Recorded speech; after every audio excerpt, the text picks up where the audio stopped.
That was fun.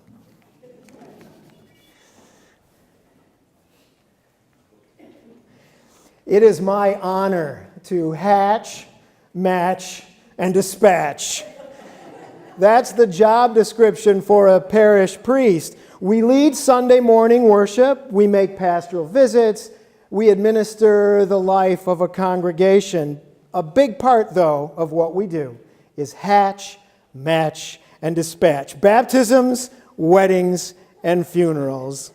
Today we celebrate the hatching of Landon Crandall. And whenever we baptize a baby, we celebrate the gift of life. It's a miracle and it's a mystery. And so we get together to ask God to surround this child with blessing and with protection. And we gather together to ask God to guide this child into the path of Christ. And we get together to welcome this child into a bigger family. Now, every once in a while, people ask me for a private baptism, a quiet service apart from Sunday morning. I'm willing to do that since I am a flexitarian. But I prefer to do baptisms on Sunday mornings with the gathered church community.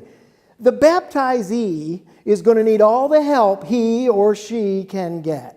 So baptism is not just about the relationship between God and Landon or between Landon's family and Landon. It's also about the church community. To the person being baptized, we as the church say this: you have a bigger family than you thought. In God's name, we are here for you too as your church family. Well, then there are the funerals. This is at the other end of life's spectrum, at the death instead of the beginning of life, the sorrow instead of the joy. Yet this is still a privilege for parish priests. I consider doing funerals a sacred honor, and I want to do them well, with comfort and with love, and even with a little bit of humor.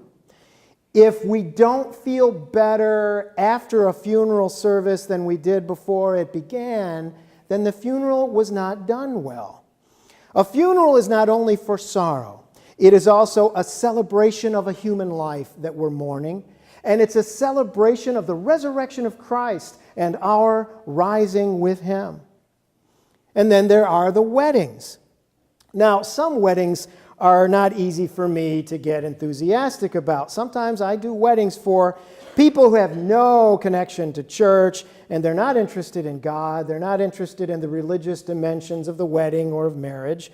And I do perform weddings for such people sometimes. As I said, I am a flexitarian. But it's hard for me to take real joy in it. I feel like they're kind of using me for a service, and they're using our church building as a pretty backdrop for the fairy tale fantasy and the wedding photography. But then there are the bigger number of weddings, the weddings I love, the ones for church people. They love each other, they care about the church, and I am now old enough, and I have been around long enough to be doing weddings for brides or grooms I knew when they were little kids. Landon's mom was an acolyte in 5th grade in this church, and then I got to do her wedding and baptize her firstborn. I just love that. It is a thrill, it's an honor. Weddings for church people are a special joy for me. Hatch, match, and dispatch.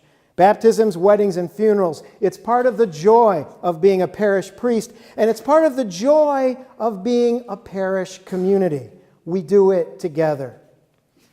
By the way, isn't it nice that Jesus agrees with my pre-wedding counseling? I think so.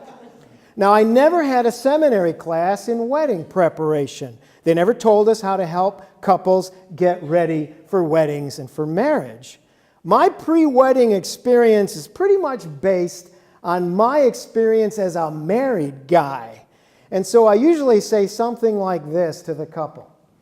The most important 3 words you ever say to each other are, I love you. They all know that. They say it with me. And I say that to each other every day.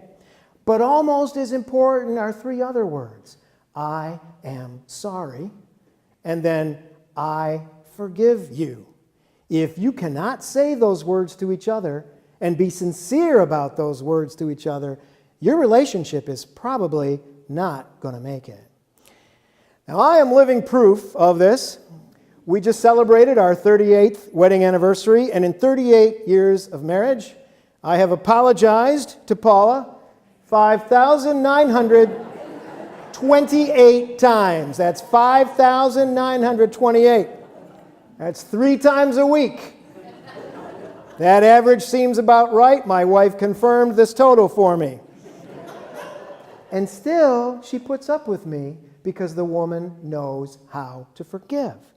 And isn't it nice that Jesus agrees with my couples counseling? On the night of the resurrection, according to John's Gospel, as we heard a few minutes ago, Jesus breathes his Spirit into his friends. This is the Pentecost according to John. And then Jesus says, if you forgive anyone's sins, they're forgiven. If you don't forgive them, they're not forgiven.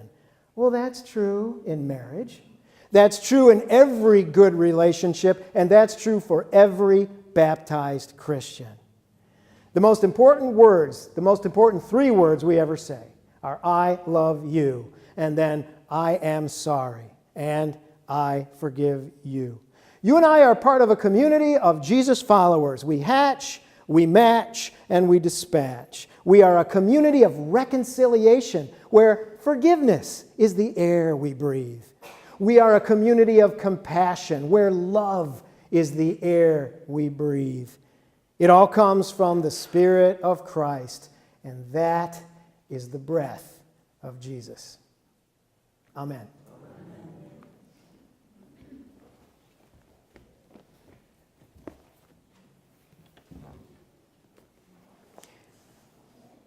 The prayers of the people can be found on